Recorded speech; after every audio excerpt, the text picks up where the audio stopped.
Alright. Get my professional voice going. I'm so fucking tired. This sucks. Fuck! That's how we start the show. Alright. Okay, no, we're gonna calm down. We gotta do this. It's not gonna happen. I never said this was gonna be good. Alright? I just said it was gonna happen.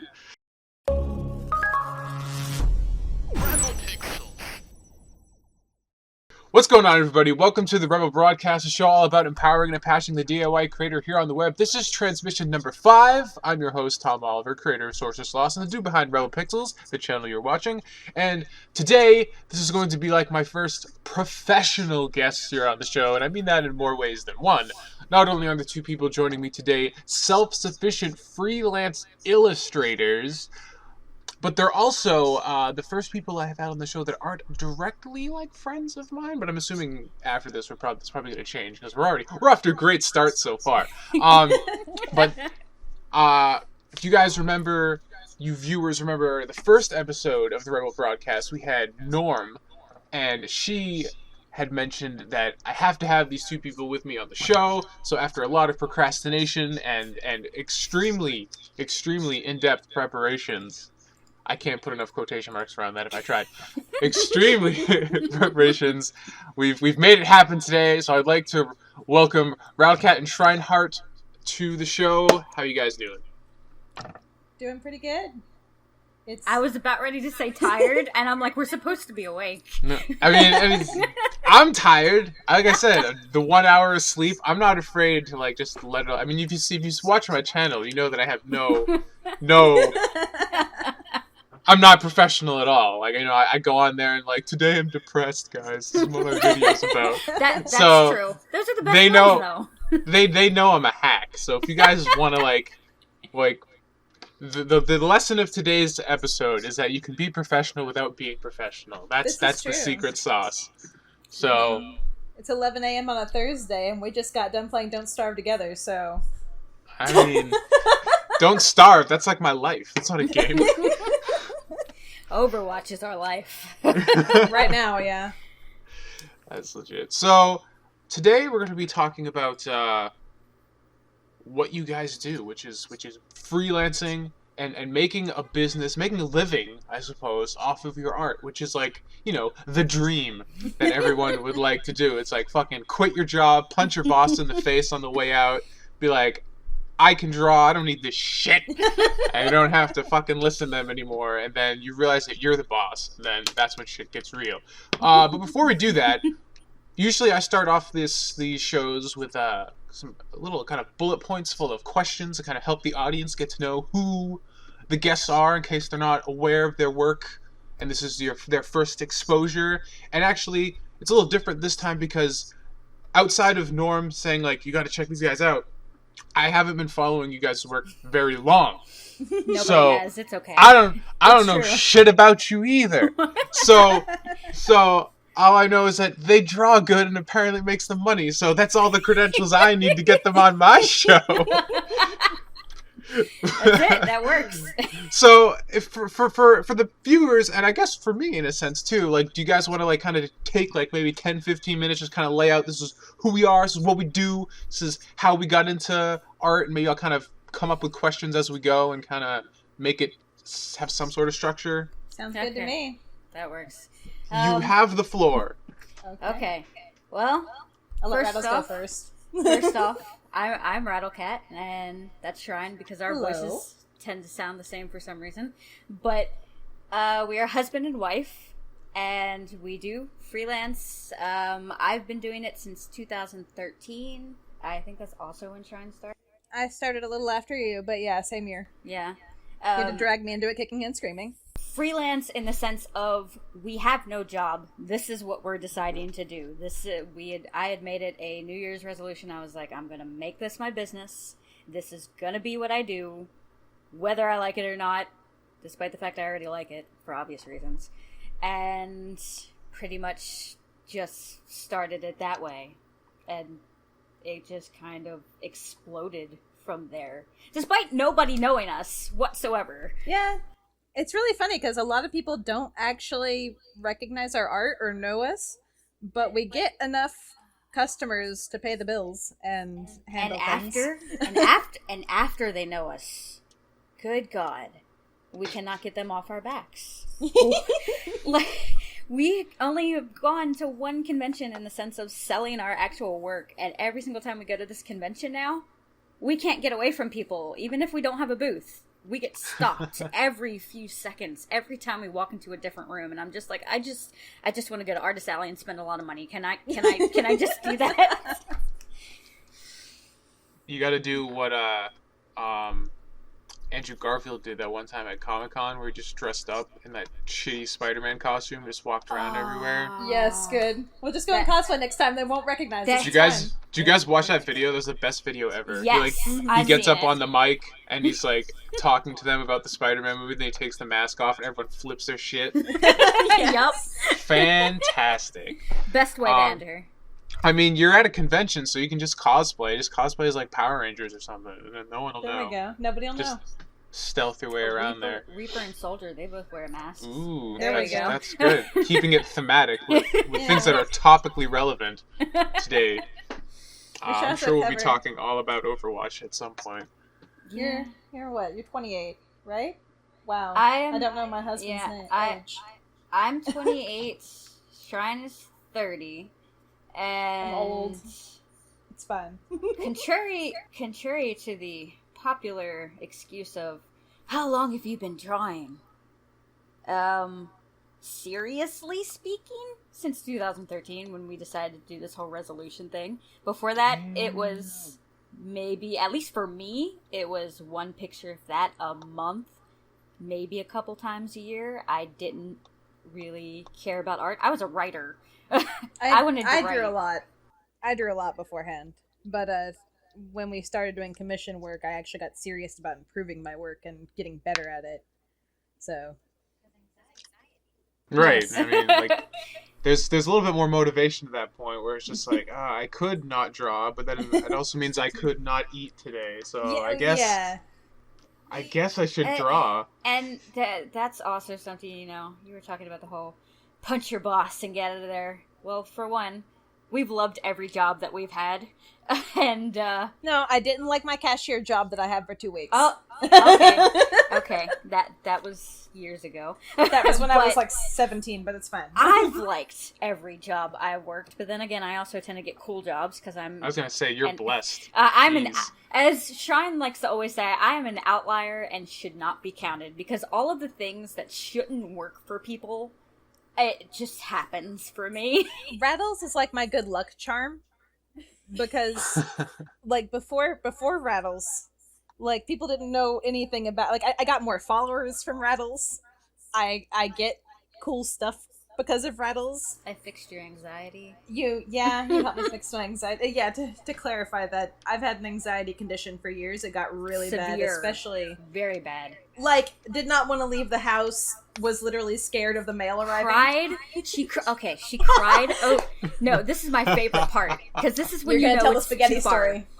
If anybody is ever concerned about whether or not they can do freelance, I just want you to know that for the past 3 or 4 years in terms of the freelancing, just until last year, she had gotten anxiety medication. Before that, she cried in my lap for 2 hours over spaghetti because it takes 30 minutes to make spaghetti. That's how bad it was. Night. That is how bad it was. It wasn't. I was anxious about other things, and then I remembered that spaghetti takes 30 minutes to cook, and I was hungry, and I just lost it and started crying. It was ridiculous. I got anxiety medication last year because it was really, really bad. It was affecting my work at that point, and it's fixed basically. Yeah, I'm doing much better now. That's good. So you guys have only been doing art seriously since 2013, so like just about 3 years now. And that's all it took to be professional. Yeah, we super reached, professional. We reached extremely professional. In terms of finances, we reached full wage as of mid 2013. For At least you. For me. For you, it was 2015 late, I think. Late 2000. After I got on the medication, I realized I was way underselling myself and started charging more. What? There's something that gets me angry. Rattles is not like artists underselling themselves. Yeah. I mean, I plan on getting into like all of this. These are like, this is such a huge problem of people underselling themselves and not really recognizing their worth. So I wanted to kind of get into all of that kind of stuff. So I guess one of the things I think that is interesting to me when thinking about the possibility of going freelance or doing art as a career is that I don't think I really even understand the scope that's required of it. I guess to me, I think like when I think of freelancing, I think of like doing like tons and tons and tons of drawings a week and trying to like just make ends meet and desperately like working myself to the bone. Starving artist. Well, yeah, I mean, I guess so.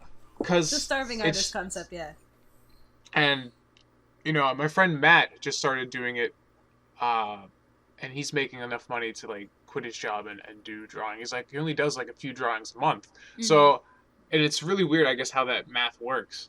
So, how much work do you guys do per month? Like, are you guys doing like, because are you just making your money right now through commissions only? Do you guys have a Patreon or donations, or like what does the revenue stream division look like? 'Cause I mean, I have a Patreon, but it's only got like $54 a month. I don't really pay a lot of attention to it. I throw up my work in progress and personal projects on there, and it's just usually a lot of friends that are pledging.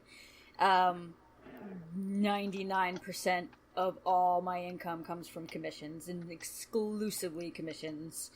And, you know, the rare event where we actually go and get a table booth and sell our work that way.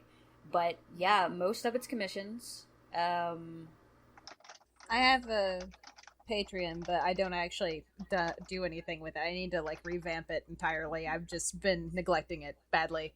But my alternate revenue stream is actually Gumroad. I do brushes. I make brushes for Manga Studio and I sell those. I realized I could do it. I started making some just to play around with it, and then people wanted them, and I started selling them. I've made over 1,000 brushes, and since last year, I think I've already hit $2,000 I've made from Gumroad.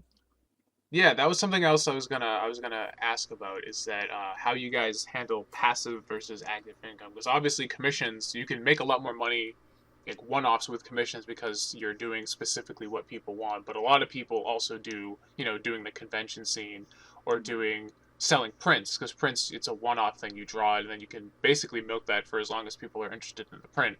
So a lot of people prefer doing passive income because that way they just draw what they want, and you can make money while you sleep if you have an online shop that gets a lot of traffic.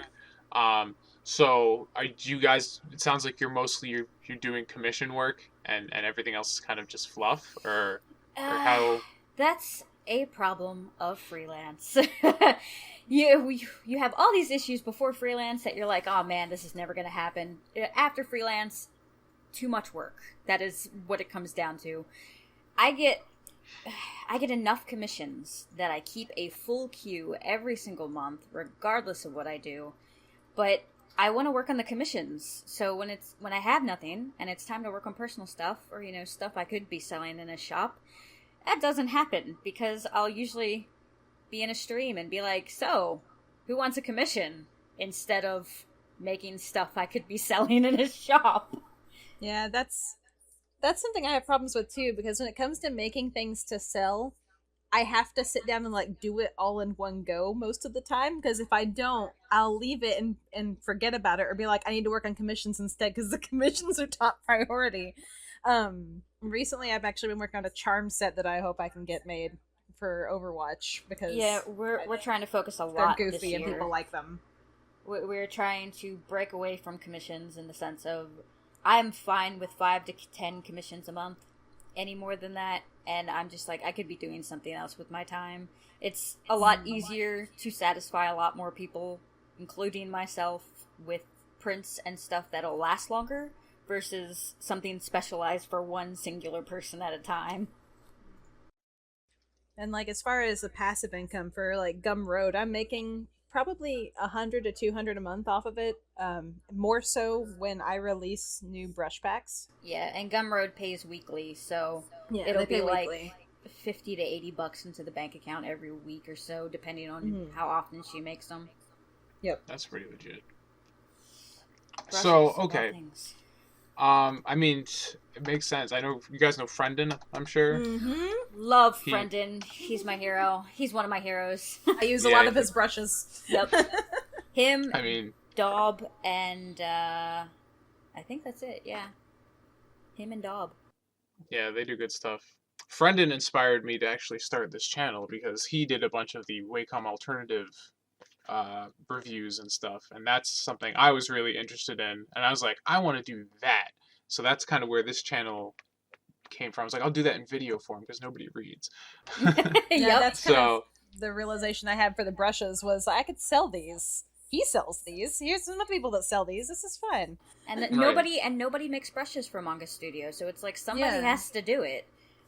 yeah, it's weird because like I think that market in the last couple years has become more viable just because Photoshop switched to the CC monthly subscription thing, and Yeah. a lot of people who are super professional were just like, fuck this shit, I'm not paying monthly. So you started looking for alternatives because Yeah, that's what I've cracked been doing. copies, we're good. Yeah. Exactly. So it's just like you either get your totally legitimate copy that didn't cost you anything somehow, or I know like I was big into the Affinity suite that was on Mac for a while, and they're finally porting it to Windows, and I use ArtRage a lot. I know everybody loves Paint Tool Sai, but Manga Studio is a great one too. Manga Studio, it's really good because they run monthly sales. You can get, $100 program for $15. So, Yeah, they and have it's a some pretty legit good sales copy. for it. So Yeah, I got Clip Studio Paint, which is like the digital version of it for yeah, 15 it's the bucks. same thing. Yep. It's the same thing, basically, yeah. Yeah, so I'm waiting for the sale to happen again because I need to get another license. Yep. Someday I'll catch it. But okay, so let's rewind a little bit and go back to 2013. Because 2013 is when you guys decided, okay, we're done with having a boss. We're the bosses now. You stormed out. You shot some people on your way out. You made a really big scene about it. But okay, so let's say, for example, I wanted to be a freelancer and I wanted to go on Tumblr and do commissions and sell prints.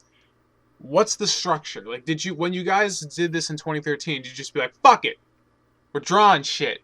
Or did you guys like sit down and like, okay, we're going to plan this out. This is how many commissions we're going to take per month. This is how much we're going to charge for each one. Was there any sort of structure, or did a structure naturally develop? Or is it just like, I have a pencil, I got some paper, there are people out there, let's do it? All right. This is how our structure works. Me. The giggling makes me feel like I'm in for a story right now. Okay. This is how it works. I am Shrine Structure. I have no impulse control.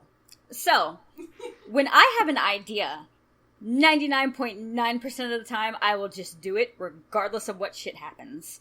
So, in 2012, we moved into a friend's house because we couldn't find a place in time to where we were originally going. We moved. We have no car. We have no jobs. We have no idea what we're doing. And we were depressed. It just flat out turned into 6 months of depression from August until 2013. And Keep in mind, the roomie was very laid back about this. yeah, he had an IT job, so, he's bringing in more than enough for everybody. So we offered to clean the house in return for, not having a job. So, But obviously, we want to do more than that. 2013, late 2012, I came across a blog.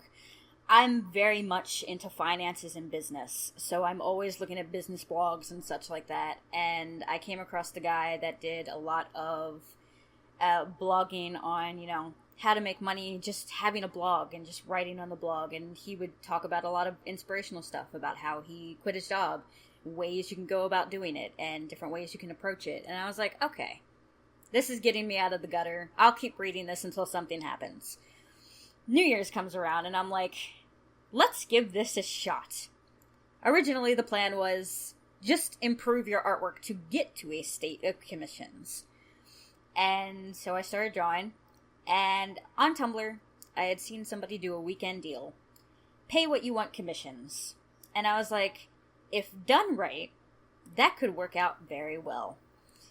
So I made a similar deal, being like, okay, I'm going to take commissions. Pay what you want. Minimum is $1. The entire goal is to see how people view my art currently, what they value it as, and just to be able to experiment with shit. So I didn't have any expectations. I said, my style is going to be all over the place. I'm not going to use the same brushes for every picture. I'm not going to use the same tactics for every picture. So whatever you're throwing at me is going to be completely random. Set that up, I think, on the 6th of January. And on the 7th of January, got the first commission. For $6. You know, simple as that. And then after that, I woke up the next morning and my inbox exploded. And I wound up with 35 commissions. Wow. And this is pay what you want, mind you. This is not me saying you have to pay this price. After that $6 commission, nothing went under $25. The highest I got was $325 for a commission from one person. Holy shit. And that was just throwing shit at the wall and see what sticks. And the way that our structure works is, because I do this impulsive shit, if Shrine sees that it works, or it works for me, I'm like, this is how I did it. Here's how you can improve it, now that I know what I've done wrong. Rattles tests things out, and then I take it and steal it and use then it she tries for myself. I mean, that's a good system. You have someone who's bold enough to just kind of do the crazy stuff, and then you have someone kind of behind the scenes sitting there and tweaking it and making it, like, work for you guys going forward. Exactly. Yeah, that's pretty much it. And so it's just tweaking all the time. He basically encouraged me to, get out there and try it myself. And at the time, I was not doing well anxiety-wise, so I was very nervous about it, very scared. I started, and I think I was charging like $5 for ponies. That was the minimum for you, the $5 for the No, the $5 minimum came later. Oh, yeah. I started with a $1 minimum, it up to a $3 minimum, and then it went to a $5 minimum. But it was just ponies. Like, it was mostly My Little Ponies stuff. Bronies have a lot of money most of the time, so they tend to want to buy commissions. Most of the things I got were just singular ponies, or like one or two things, and it took off very slowly. I would have a few customers that paid large amounts for things. Like, I had this one guy that would commission like $200 and get like 8 images out of that $200.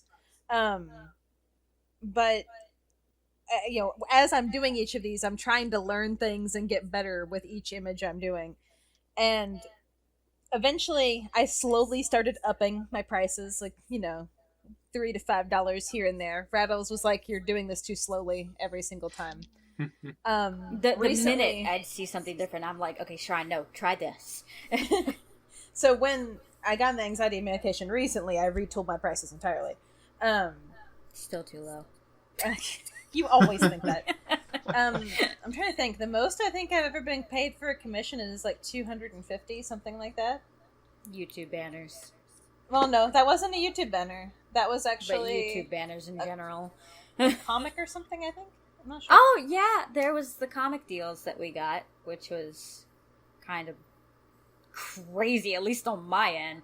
Well, you had the comic deal, yeah. I had the FOB group, for anybody who's into bronies, and they know the FOB, the military bronies. They came to me, and one of them was like, hey, I'm going to pay you to make this fan fiction into a comic, and it's going to be $125 per page. There's a total of 10 chapters. Each chapter had 36 pages. I'll let you do the math on that one. It's a lot of money. But it is on hiatus currently. That came at a very bad time. Okay, number one rule of freelancing. just because there's a lot of money does not mean you say yes. Ever. I had gotten swamped from that pay what you want commissions thing, and I was not prepared productively to handle that. And here I am thinking, I'm going to do a commission a day, or, I'm going to get all these done within the week. That didn't happen. The queue I had, that very first queue lasted 6 months for me. We both learned some bad lessons about that, because I had the same thing happen. I would try, and people would be like, can you do a background? Can you do... Fallout Equestria. I am so happy you were most of my money in the early days, but please don't ever exist again. I never want to draw another gun or armor ever again. I can't blame you. I feel that in my soul. People, I don't know what it was that attracted these people to me. I'm like, I have nothing but video game ponies and characters that have no armor and are naked most of the time in my gallery. Where do you get this idea I can do armor or guns or anything like this? And they just kept You're coming. an artist. You can do whatever you want. You just go on the computer, you open Photoshop, and you click the button, and it makes it, right? Exactly. That's how it works. It took a very long time for me to realize, and this is something I pass on to every new artist now that is concerned about commissions. I told it to Norm, because she was like, nobody's going to want my work because it's not good enough. And I'm like, okay, look. You're just dragging Norm's stuff out here. Yeah, I am, because I have to lecture her every month. But I pretty much told her, I said, look, when someone comes to commission you, they're looking at all the old shit in your gallery. That is what they are basing your current skill off of. Every single time you put out a piece, it is already going to be 200 times worse than the next piece you're going to do. So by the time they commission you, to them, you're already doing the very absolute best they would ever see out of you. As opposed to, later on. So, trust me. Good point. You'll get commissions. I promise you will get commissions. A lot of it comes down to advertising. That you have to have a lot of business knacks. Advertising is a big... when I first started mine, what I did was I went on Tumblr and I was like, hey, pony fans... First 5 reblogs gets a drawing of your character, and I use those for advertising. I had an example. A lot of people want to make excuses, and they're like, my art's not good enough, or, nobody's going to want to buy a commission from me. But one of the big ones I hear is, how do I sell my commissions? Or, I'm not good at advertising, or I'm not a social person. Being a freelancer is self-sufficient. If you draw something, no matter what you draw, and you post it, there is 500 people worth of advertisement in that singular picture right there that are going to wind up coming to you or finding you or subscribing to you or putting you in this little pad of buy from this person later. But you gotta remember the number one thing out of that. You gotta post it. Right. Please. So I was actually, that's a good segue into marketing and self-promotion because, obviously, you're not, if you're not posting things, if you're not making a name for yourself, you're not putting stuff out there, no one's going to find you, and it doesn't matter how good your stuff is. So, right now, I've seen you guys on Tumblr. Are you using any other platforms for promotion, or, what's your marketing kind of strategy? I mean, I guess right now, you guys have enough momentum that it's kind of self-propelling at this point, I would assume, that, you kind of just do your thing, and it just kind of happens naturally. But if someone was starting out now, what would you say, this is the best way to go about promoting yourself? Because that's, the huge obstacle is that, most people who are going to get into commissions or want to be freelancing already feel at least semi-competent or comfortable enough with their drawing skills. But it's getting the word out there that's really the big struggle. Okay, so the big thing is you have to post. Doesn't matter where you go. There will be an audience for you, but you have to post. Tumblr for us is the number one area where we at least, post our stuff and have a gallery. DeviantArt is the second one. We have Fur Affinity for our porn stuff, and we used to use Weasel, but Weasel suffers from that problem of it's full of artists trying to get commissions from other artists. There's not a lot of buyers. Yeah. But I cannot underestimate how you can find an audience everywhere. This year, I don't know if you've ever heard of Brony Square, but it's that Facebook type that's just for bronies. And I had gone on there, and I had started posting. I was like, oh, I'd gotten there because somebody was complaining about an art thief. That's how I wound up there. So I was going to report them and, you know, get the deal on them and whatnot, because everybody comes to me for how to solve those problems. And I was like, I might as well fancy up my profile while I'm here. I did that. And I was like, I might as well throw up the commissions post while I'm here. Why not?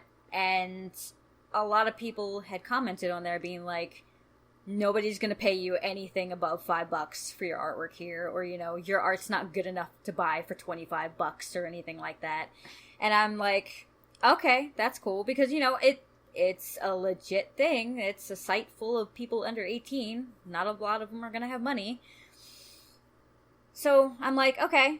Keeps posting art. People start inquiring about my work. Keeps posting art. Within the week, I had 21 commissions from there. From a site of people under 18 that supposedly don't want to pay $25 or more for artwork. So you can find an audience everywhere, regardless of what it is. And ignore the naysayers most of the time, because they're usually bitter that they don't have money, it seems like. My very first commissioner on that site was somebody who had dissed my artwork, because they pretty much were like, you know, oh, you know, you guys think you're so good at artwork that you can, you know, you guys have to dish out $35 or more just to buy it and everything. And I responded politely, and I was like, okay, here's the reasons exactly why I charge this much. I understand why you wouldn't be my audience, because you can't pay for it or anything. And I was just polite about it. And he PM'd me later, and he apologized, and he's like, I'm just extremely bitter, and I accidentally took it out on you.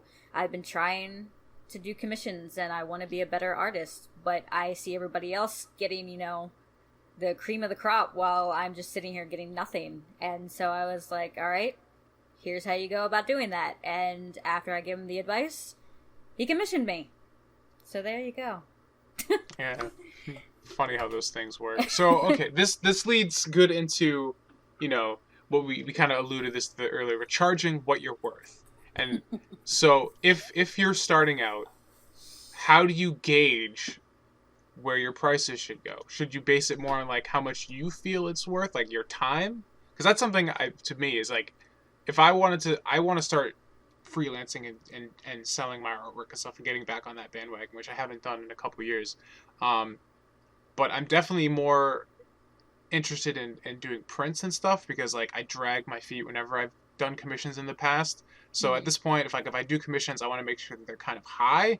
So I won't get overwhelmed and end up with like an inbox of 35 commissions, because I'll just be like, oh god, it'll take me like 5 years to get those done. But also that each one is like kind of worth the time, because just for me, commissions are very difficult to do because I'm lazy. But if you're starting out, like how do you look at your work objectively enough to be like, this is a fair price that I should be setting it at, but also you're not lowballing yourself, because obviously the goal is like what you guys are doing right now. You're doing a handful of commissions per month, and that's giving you enough money to kind of pay the bills and like have some breathing room. So how do you kind of do the math on that to have it in a place where it's appealing enough for, you know, people and to build up that momentum that you need, but also it's enough that you're not like giving your stuff away for a quarter or whatnot? I will say, before Rattles goes off on his rant, because I can see him charging up. Rant away. That's what we're here for. For me, I started my stuff low because I was anxious, and I am going to tell you right now, as a person that has been on anxiety medication and is no longer anxious, do not do that to yourself. Don't do it, even if you feel bad about it, you know, and feel guilty. It's fine. Just do it, because you'll regret it later when you're trying to up your prices to catch up to your husband over here, and you're not bringing in as much money. So Rattles, now you can talk about your thing. Point number 1. I have written tutorials on this. I will link those to you so you can give them to your viewers. Because sure. This is the number 1 question I get from every single person who has ever contacted me about anything art related. Point 2. As angry as I get about people undercutting themselves, and as angry as other people get, a few years back, there was a guy who has worked in the industry, and he posted a very angry video accusing all new artists and all amateur artists, your low prices are fucking over the industry, and this is why good artists can't get paid properly, and you're shitting on yourselves and all that. And it was a very blame-filled video, and I'm pretty sure the majority of people listening to this and you have seen this video. And I don't like that, because for one, that turns away a lot of new artists, and I refuse to do that. Yes, it is an issue. But regardless of how I feel about it, feel free when you are starting to price your work however you want. I don't care if it's for $1. I don't care if it's for 20 points. I don't care if it's for $50 or whatever. Whatever is a comfortable price to start with for you. Do that first. The main thing is to do that with the knowledge that you intend on increasing your prices, preferably once a year, in accordance to your skill. Now, the professional way to go about that is do not sell absolutely anything for anything under $10 an hour. Plain and simple. A lot of people will be like, okay, but I take 6 hours to do this sketch, so that would be $60. Then you're gonna charge $60. It's just gonna be based on your time. I have a wonderful little application on Windows called Tractor, and what it does is it runs in the background and it color codes all of your programs, and the second you switch over to a different program, it clocks your time in the program. So you don't have to, sit there and time yourself and turn it on and off as you go throughout the day. This is great. This is great for creating a schedule, for being productive, and you can use it for your taxes, because you can take the time that is logged in your Manga Studio or your Photoshop or however long you're drawing, whether it's personal or for commission or whatever. You can take it into the tax man and be like, this is how much time on my computer that is used for work and personal that I've used for work, and they will deduct it from your taxes. It also has a mental health benefit too, at least it did for me, because I have a really bad problem, and I'm not the only freelancer that has this problem, where you don't think you're doing enough work. Like, all the time, you think that you're not being productive enough. I'm suffering from that hardcore. So Tracker, if I have that, I can check Tracker and see how many hours have I put in on Manga Studio today, or this week or whatever, and it helps and you'll a find lot it's in that 6 department. hours or 8 hours. Mine is roughly anywhere from 6 to 8 hours a day. If I'm on a really good streak, it'll go up to 12, because that's why I have a busted shoulder right now, because I have no concept of stopping. And Shrine's over here rolling her eyes like, oh, Mr. Show Gotta Off. stack that paper. I'm also looking at you because I'm like, Yeah, yourself. This is why I'm on painkillers. This is why I'm suffering. Don't do that, kids. Don't do it. I had neck strain really bad last year because of that shit. The main things with pricing, I started off with pay what you want, and that's mostly because I have the mental stability, which not everybody has, to realize, hey, after you get these prices, this is not a black and white view of what your artwork should be worth. It should go up. Where to draw the line on how low is too low. I always tell people, don't post prices low, because low prices do not attract customers whatsoever. There's a lot of people that will be like, hey, your prices aren't cheap enough, but even if they were, people would not buy from you. Specifically those people. They're not your customers. They induce what is called the Walmart effect. And essentially it's, hey, this store has low prices. You will attract all kinds of bad people that you do not want, that will make you suffer way more than any low price will ever have you suffer. I had somebody agree to pay me $3 for a commission, and they paid me 40 cents. Yeah. Yeah. This is why I don't take DeviantArt points anymore. You will also suffer from, especially if you have confidence issues or self-compassion issues. Not self-esteem, self-compassion issues. You can't forgive yourself for shit. If you have those problems, low prices will not fix that, because you will run into the customers that will be like, oh, $20 is really cheap. I'll pay you that. And, they'll pay you the $20, but all throughout the commission process. They will annoy the piss out of you. They will want endless edits. They will constantly talk to you in a derogatory manner, as though I paid you $20. That's the best deal you're ever going to get. So you should do exactly what I want. You will get demanding customers at the lower pricing. I've had, and it's every single time. If my artwork is priced under $20, if I have a sale that prices it under 20 or whatever, without skipping a beat, they walk in every single time. I intentionally raise my prices now to avoid certain people that have commissioned me in the past. They will commission me month after month after month, and the mental stability of that is not worth it. Doesn't matter if they're paid. I had a guy that was paying me $300 for 4 pictures every month. Did not like what he wanted me to draw, for one. It was just starting to irritate on my nerves. 2, he wanted to message me every single time, and he would be like, hey, what are you doing? And I'll be like, hey, I'm working on your piece. Proceeds to talk and wonders why I'm not responding for the entire duration of working on this piece. I will post the piece up, and he'll be like, okay, well, can you make these edits, and these edits, and these edits, and these edits? And it never stops. At one point, he was like, can you change the shade like to a darker purple or whatever? And I'll be like, okay, I'll do that tomorrow morning, because I try to stop work at 6 p.m. every evening so I don't break myself anymore. And, he will whine for about 30 minutes being like, hey, why can't you do it now? It's such an easy edit to do. And I'm just like, I'm not pulling up Manga Studio. I'm going to go play Overwatch or something. You've checked out of work at this point. Yeah, the next morning. You're out of the office. The next morning, I changed nothing on that picture. I sent him the file. He's like, it looks perfect, thank you. I had changed nothing. Before that point, I had made the mistake of listening to him. We spent about 45 minutes changing the shade of a color on a piece of clothing that he didn't even know what the differences were. Some of them, I was doing the same shade twice. He thought they were different. Don't go under $10 an hour. Procrastinator.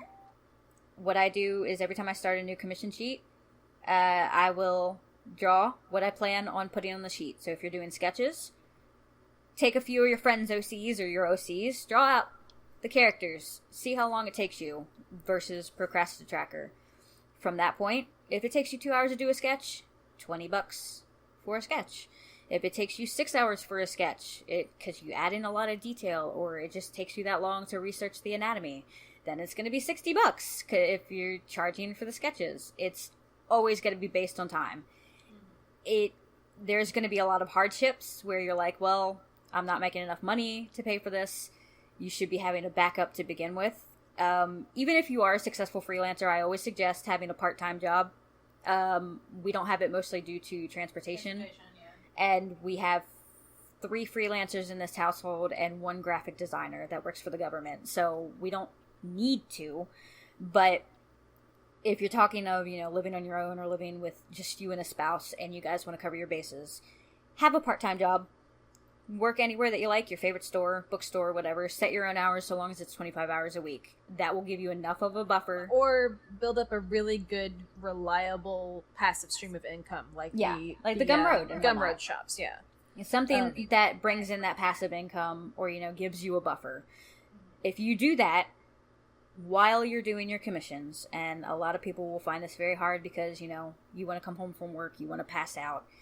You have to break yourself out of that. Even if you just spend 15 minutes a day after work doing art, it will turn into 30 minutes and 45 minutes and an hour. It will keep going up. You just have to get yourself into the habit of it. And it is hard. It's very hard to break out of. Yeah. But once you do... With the pricing. There was something you told me once about pricing that I was thinking of, where you had basically said a good way to break yourself out of the habit of pricing yourself low is... Take a picture and take a commission you've done. Say you've done a commission of an Overwatch character. It was hell for you. Doing the armor, getting the colors right, getting the posing right. Pick something out of your gallery, look at it, think about how much you got paid for it, or ask somebody, how much would you charge for this? And if they say $20, okay, take that $20. Would you do that exact same picture for the next 5 weeks, once a week, for the exact same amount of money? If no, you need to raise your prices.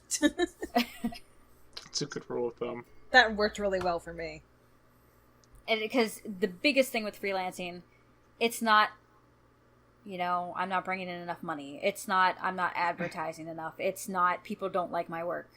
The biggest problem is, do you have the mental stamina to do the Right. pictures you are getting asked to do? If you Well, don't, you're not going to get there. You're just not going to do it. Because that's like kind of the thing I've been thinking about. Because I've been considering doing freelancing and stuff again for the last couple months, and I'm like, basically when I'm thinking about my pricing, I'm like, I'm going to charge people for my misery. Is essentially my That's thought what you process. do. That's what you have to do, and it's just, you have to take some of the responsibility of, is this a bad habit, or is this just your mindset that's wrong about this?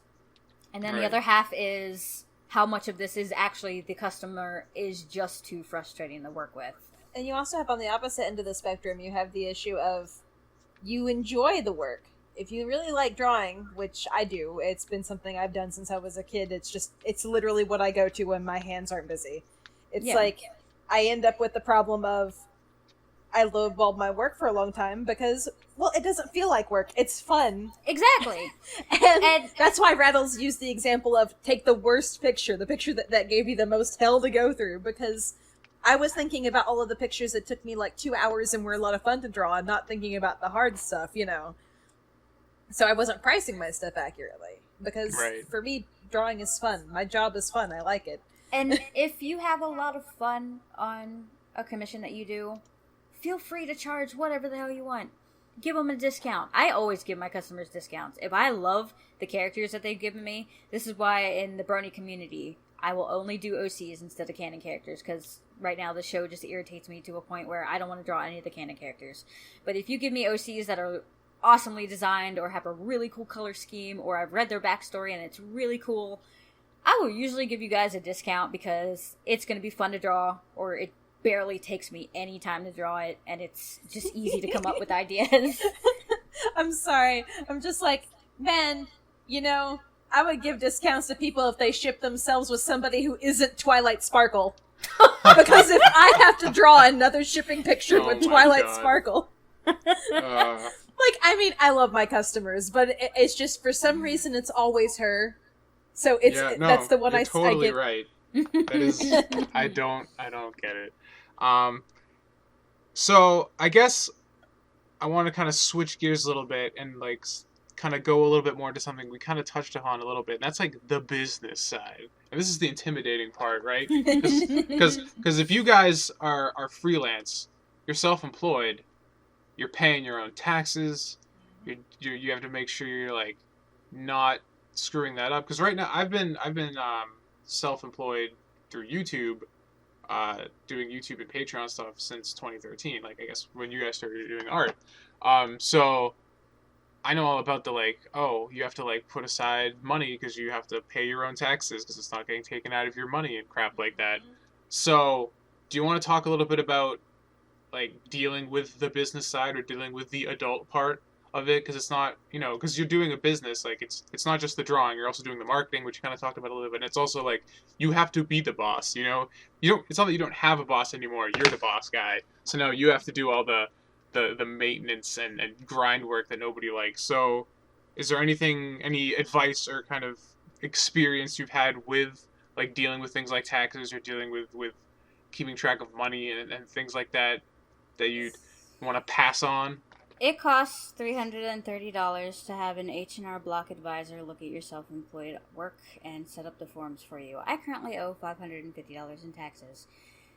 You're supposed to pay, first thing that most people don't realize, you pay taxes as a self-employer 4 times a year, not yearly, but you can. It just so long as you're paying your taxes every year, it doesn't really matter. What they really want is for you to pay your taxes. That's it. The good way to go about it is to do that for a year, because it's a lot easier mentally, because it's a smaller amount that you'll have to pay every quarter. Business for me is fun, so it's very biased for me in terms of getting your work out there and everything. Taxes are a thing I love. Finances are a thing I love. I will do people's taxes for them. You're born for this. I'm down for this. Meanwhile, like, before the medication, this was like, financial stuff was the maximum thing of anxiety for me. Like, that always freaked me out. so like, getting taxes done is like nerve-wracking for me. But a big thing I would say is keep track of your income. Do this. PayPal invoices, you can do that. Yep. Also having a spreadsheet or something like that to keep, QuickBooks, whatever works for you, to keep track of your income, including like passive income. Like my Gumroad is actually really nice because it shows you your payout, for each month. Also take note of things that you buy or use for your business, and this is a very nebulous concept. Okay, so like last year I bought a new tablet pen and nibs for my tablet pen, and I was able to write that off on taxes because it was part of the business. And what that means, because I know a lot of people have no idea about taxes, writing off is deducting. This is essentially things you buy or have for your business you don't have to pay taxes on. It's written off. It is exclusively a self-employer benefit. This is one of the great things about being self-employed. Yeah. Yes, you pay taxes instead of getting back $600 from the government. Whoop-de-fucking-do, because you don't have to pay $600 in taxes because you just bought a new tablet. So, and that applies to a lot of things. You buy a computer, track how much time with, like, Procrastinator for how much you work. They'll deduct that. They'll figure out the mathematical bullshit to deduct that from, like, the price of your PC. If you can't deduct the thing with the office unless your office is a specific space for work. If you have a space in your house that is exclusively, you go in there to work and you're out of there after work's done, you can get that written off and everything in there written off on your taxes. And I think bills go towards it. They'll also deduct a portion of your rent. If you can clock your work hours, they will also figure out how much to deduct from utilities, so your internet and your electric. This stuff is fairly new for us because this is the first year. We also live in a buddy's house still. We're still in that same house, and this is also the name. first year where we actually got enough income coming in that we're more self-sustained. Yeah. Before this point, for me, I wasn't making enough. For Rattles was making enough, but it was for doing online taxes instead of actually going in and getting it analyzed. For the U.S., if you're making $400 a month or more, you should always file your taxes just for record keeping. But if you're making $400 or more out of your freelance income, you have to file taxes. You do have to pay self-employment taxes. You also have to configure all that in. We went to H&R Block this year because I'm somebody who writes articles to help new artists on the business side, specifically. So one of the articles I'm writing is, this is how you set up your taxes. This is how you do your taxes. This is how you make it as easy as physically possible on you every single year to get your taxes done. And here's all the benefits that you get out of it. We actually had to go back in. Okay, so the first time we went in to get our taxes done, the guy who helped us with it, who helped us get the appointment set up and everything, actually knew what he was talking about really well. He runs his own online business. Yeah, he has his own online business. So he's like, I know what to do with this. We had to come back in. We had to reschedule. And the next guy who got it calculated a bunch of things wrong, filled out the forms wrong. No. So we basically left and came back in later and had him review the original guy it and fix stuff for us. Because he saved us a lot we of were money. owing like way more with the other guy than with this guy. Because he knew what he was doing. And in case that terrifies anybody, that was mostly a case of the first guy ran his own business. The second guy was not versed in self-employment taxes. Yeah, he knew how to fill out the forms. It's just he didn't know how to deduct certain things or properly deduce what needs to be deducted. So I would strongly suggest that if you go to a place like H&R Block, ask if they have somebody that specializes in that, because they're going to save you so much money. Yeah, they'll be more knowledgeable about what needs to be done. Yeah, because even with my deductions, usually I end up paying about between 25 and 30%. Yeah. In taxes, which is just brutal. In addition to that, a lot of people will just kind of wave off certain things that they don't realize is deductible. I have an email alert that I use for my work email and it's a free thing. It's a free extension to use. But I emailed the guy and I was like, hey, do you have any way that I could subscribe to you and pay you something every month, or can I donate to you, because this has been a really helpful program? And he had never thought of the idea before, because he's like, you're the first one that's ever really, sent me an email saying thank you, this has helped me so much. So I helped him set up a subscriber account so people could subscribe to him to pay him if they wanted to. I give him $2 to $5 a month, depending on how good we're doing financially. And every month that winds up being taken out of my PayPal, that's also deductible because it helps my business directly. It's how I organize my business accounts. Also, if you're going to deduct things like that, you want to bring in receipts. Yes. Or PayPal invoice. The PayPal annual statement is your godsend. Take that in, you're good to go. They'll figure it all out for you. If you subscribe for 1 month to a YouTube channel where you look at tutorials for your art, you can deduct that. If you subscribe to a Patreon that has tutorials for your artwork, like Kibitzer or Kayla has started doing tutorials on hers. If you have any kind of artist on their Patreon that does that and you subscribe to them, that's deductible. You can take that out. It's considered education and training materials. Yeah. Yeah. And I need a cheat sheet of all this stuff. 'Cause, like, there's a lot of I'm good with like my items and stuff. Like I have my stack of receipts over here of stuff that I buy, because I buy way too much stuff. But in terms of just like the little things, I'm sure there's tons of stuff that falls through the cracks that I'm not even thinking about in terms of deductions. Yeah, there's streaming. Your stream time, you can deduct, like Picardo. I pay $15 a month. I don't have to pay taxes on that. Let's see. What are some of the other things? Tumblr, if, you're getting ad revenue and shit, you can deduct taxes off of that.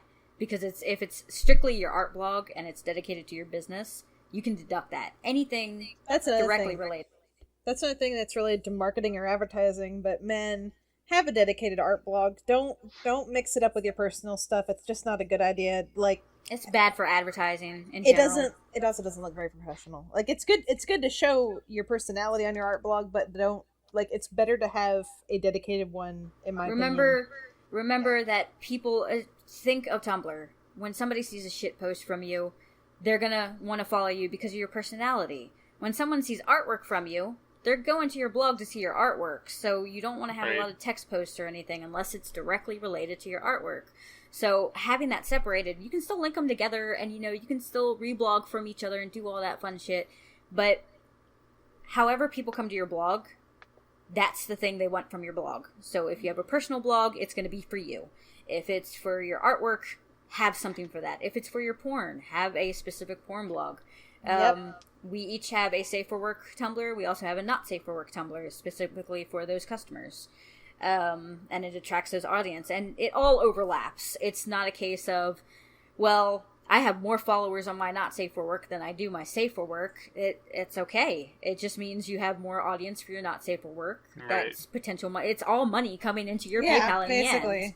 It's like going into a store, you can go into like a general store that has a little bit of everything, but it's distracting and it doesn't have an identity. But if you're going to like a specific store that serves one kind of customer, they're going to be it has an identity, and it's easy to define and understand, because every time someone goes to your blog, it can potentially be someone's first impression of who you are and what you're doing.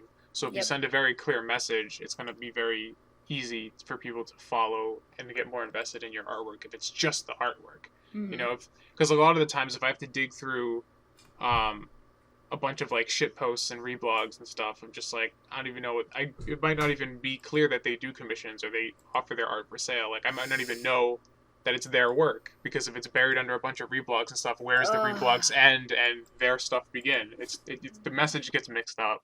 Having a dedicated button or a link for your commissions is a good idea. Oh, my God. Okay. I love my customers. I love people in general, but goddamn are they stupid. Okay. Have a link to your commission prices. Have a link to a Trello. Have a link to a website that defines everything as specific as you can possibly be. Because I swear to God, I have all my stuff linked. I have things in bright orange. Orange is my trademark color. Okay. It's bright as fuck. You cannot miss it. I still get people being like, do you do commissions? What are your prices for your commissions? But Rattles, I'm gonna put a picture in here, for Tom specifically. Tom, this is when you pull up my DeviantArt. This is what you see. I still get people asking if my commissions are open. Can't fix stupid, unfortunately. Yeah. And like they can be wonderful people, and they'll be wonderful commissioners once you figure it out. But good God, like you need a link. It's good to have a link. It's good because a lot of customers will find your stuff that way, but there are still the ones that just miss the forest for the trees and don't notice it. Also have a brand. Like for me, everybody knows me by Rattlecat, but my art stuff is Scribble Liberty, and having that just helps as a business name for one, and two, it helps you separate your professional from your personal. So when you look up Rattlecat, most of the time, you're going to find all my accounts.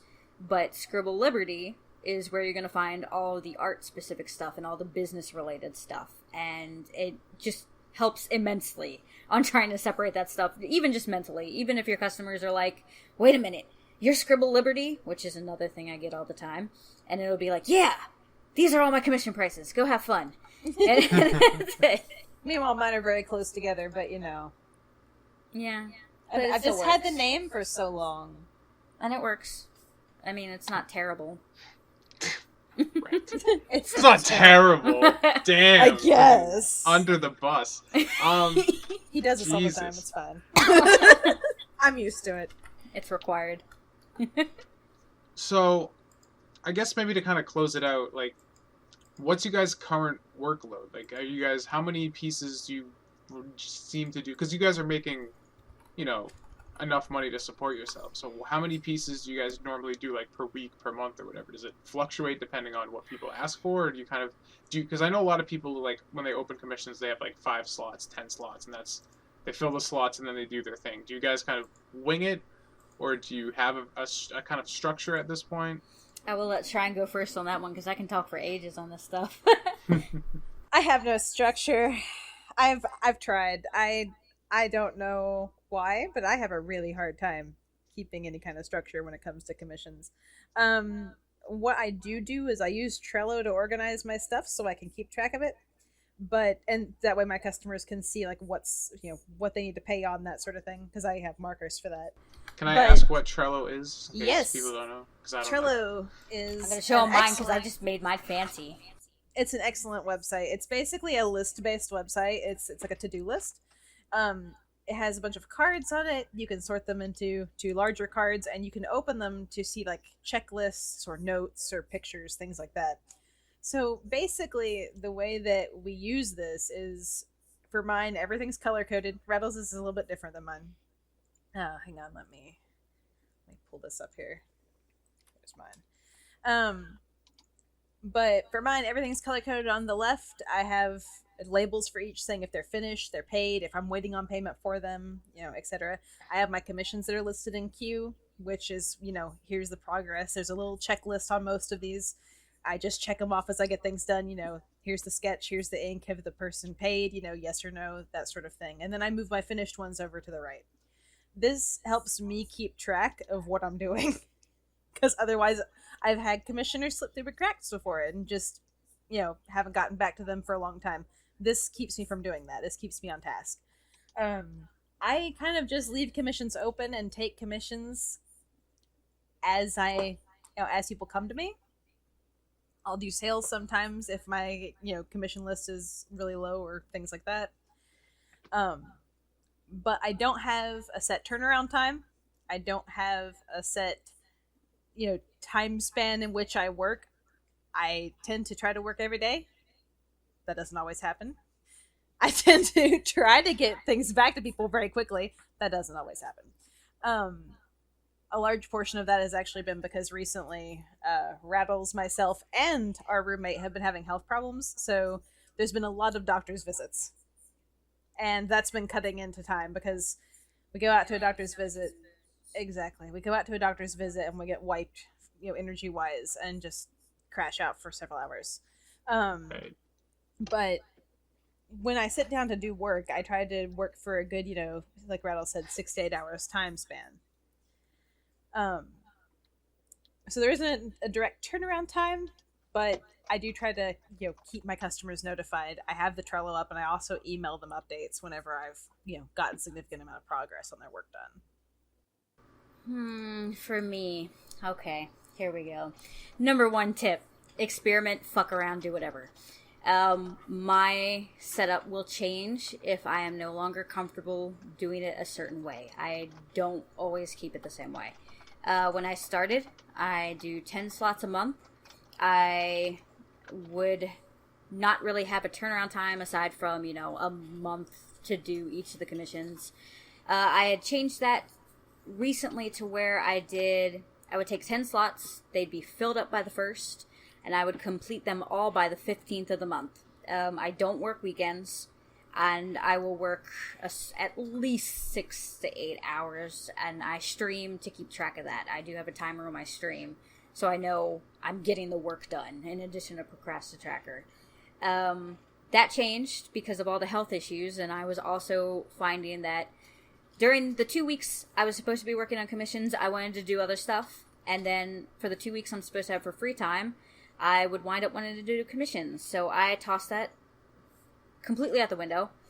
Nowadays, I still try to keep to the 10 slots a month, but it's vague. You can really come to me at any point in time. My turnaround time is now from the time you pay your invoice, your commission will be done within 7 days, not including the weekends. And so far, that's been working out really well. I try to do at least a commission a day if I can, and if not, I try to do half a commission. So, just a sketch and inks, etc. Aside from that, like I said, it just kind of changes based on what we have going on. The only real this is going to be done is it will be done within the month, and it won't be done on a weekend. That's pretty much how I roll. Makes sense. You want to treat it as close to a business as possible. Yeah, and that's mostly just for, the benefits of the Trello is the customers can subscribe to the Trello if it's public. And so people can come in, they'll get email alerts whenever there's a change made to the Trello. And so people can come in, they can see where their progress is on their commission. I do not have an approval process because, like I had mentioned earlier, with all the customers constantly wanting edits and whatnot, you have to, if you don't trust my judgment, you're better off not commissioning me. That's pretty much how I do it now. I have an approval process, but mine is, here's the rough sketch, does this look okay? Yeah. Are there any major edits you want done? If they're fine with it, then I move forward. Unless there's something minor, I'll give them updates and show them stuff, but if there's something minor they want changed, like, hey, these characters are not quite the right size, stuff like that, I can do that fairly easily. The only time... go ahead. I was just going to say, in terms of revisions, like, because I was writing up a little while ago the kind of rules for my commission, something I was toying with doing, and I don't know if I'm going to do it. It's going to have a revision clause, whereas, like, you get 2 free revisions, and after that I start charging for additional revisions. Mm-hmm. If they're, like, on my ass, being a pain in the butt about it. So yeah, because I actually have a lot of people that I get people who will message me being like, can I steal your terms of service? Because it's really good. So like me. I will link you that, because people seem to think it's structured really well. I constantly find ways to fix it later. But with the approval process, I came across Slugbox. And when I was reading through his stuff, just to give you an idea of how professional you have to be, Slugbox's terms of service has no spaces in between the paragraphs, and it's just a wall of text, and it's just random everything with cussing and all that stuff. So and he still gets a shit ton more work than even we do. But with his, he stated there's no approval process. If you don't trust my judgment and you don't like my work, then you probably shouldn't commission me. And I realized I work best that way. I work just in a straight. I will stream commissions. If you want to get edits done there or changes done there, go for it. But aside from that, I work best just getting the commission out and done. And if there's minor edits afterwards, I have all my layers separated for really quick revisions, and you'll get one edit after that point. For Dakimakuras and reference sheets, those are the only ones I will do a consistent approval process, since obviously one is a printed piece and the other one is for character design. But aside from that, it just works better just not having anything. They have to send you all the reference sheets, everything. If there's changes to the characters, let me know now, because by the time I'm done, that's it. Yeah, that makes sense. Try and keep on top of everything, because it's very easy for, especially particularly needy customers to just overwhelm you. If you give them an inch, they'll take a mile. That, and it's not good for the artist, because when you have a customer constantly wanting edits, you doubt yourself. You doubt, okay, well, I should have paid more attention to this, or, I should have done this. And a lot of people think having an approval process is a thing of courtesy, or, this is how you show you're being nice and having a nice personality. But I've seen it with Shrine. Shrine gets way more negative customers than I do. And 9 times out of 10, it's because she isn't as firm with them as I am with mine. And as a result, people are like, oh, this is the kind of person that'll be totally down for doing this. Even though on her side, she'll be like, yeah, I've totally got the time. Doesn't actually have the time, and gets frustrated and upset and anxious after a while. So again, on mental stability of the artist, that's another thing you need to consider. Do you seriously get positive energy out of having an approval process and working with customers, or do you not? And you just work better doing the piece, getting it out there, getting, the feedback that you need, and moving on to the next piece. All right. So we've been going for a while. What time are we? We're at an hour and 15 minutes. This is, I think, the longest podcast we've done. No, this has been fantastic. This is packed to the brim with great information. The only reason I even bring up time is because I bullet pointed out a bunch of questions and I've reached the end of the list. So unless you guys have any other last minute final thoughts you want to drop on the audience with regards to anything, I think we can wrap up here. Unless you guys just want to keep going all day. I mean, I don't mind. We could very easily go on. Like, we're seriously considering a podcast of our own with art advice for folks, because we have reached. We're paying off the bills every month. We're having excess to buy Papa John's every fucking week. There you go. So, Living the dream. We go out for sushi and to DC and buy Metro cards and all that recently, and it's just been great. We could go on all day about it, but, last minute thing, if you have a question about stuff, if it's business or product related, you can come to me. If it's art-based or, resource-related, like where can I get deals on Manga Studio, or where can I get brushes or stuff like this, go to Shrine. She will talk for hours. Oh, come to me for resources. Please come to me for resources. She loves giving people stuff. I hoard fonts, and I hoard textures, and I hoard brushes. If you need those things for Manga Studio, please hit me up. I can hook you up. If somebody needs paper textures, she will go and buy all the paper textures, no matter how much it costs, and then she'll upload them into Google Drive and just give them. But that's the thing. I don't even have to. I have so many free resources that just have, and people don't know about them. They don't know they exist.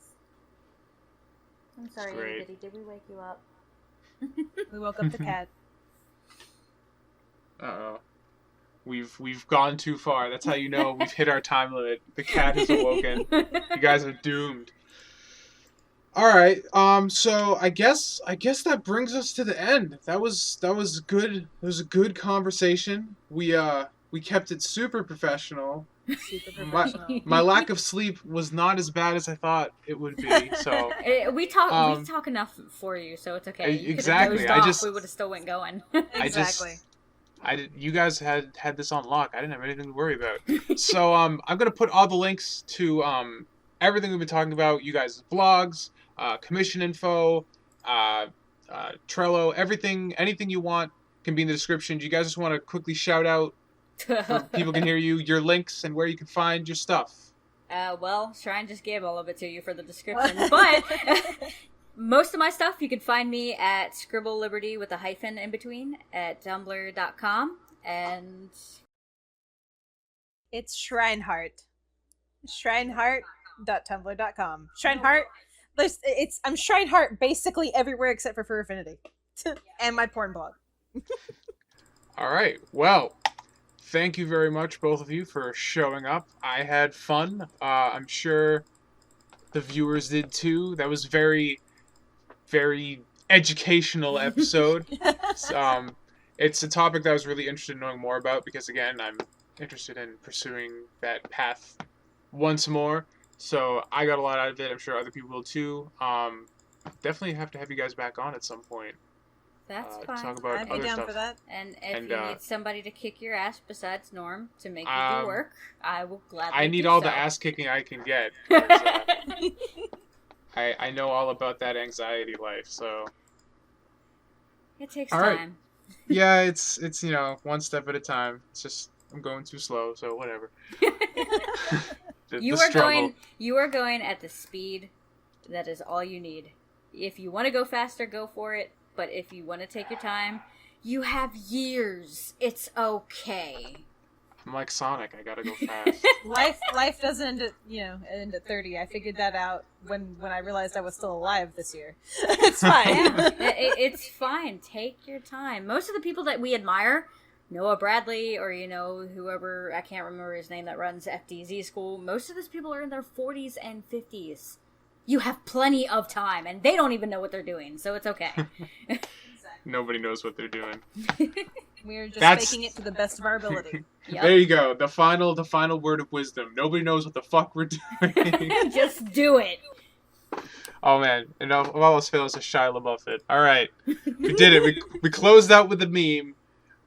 Excellent. Rattles Shrine, thank you very much again for showing up early in the morning. Yep. I appreciate it. And I will definitely be talking to you guys soon. And guys, be sure to leave some comments and some love for these two in the comments. Subscribe to this motherfucker. Subscribe, follow, commission, give everyone money, patreon.com/money. Yeah. Alright, take it easy. Alright, I'm gonna stop recording there.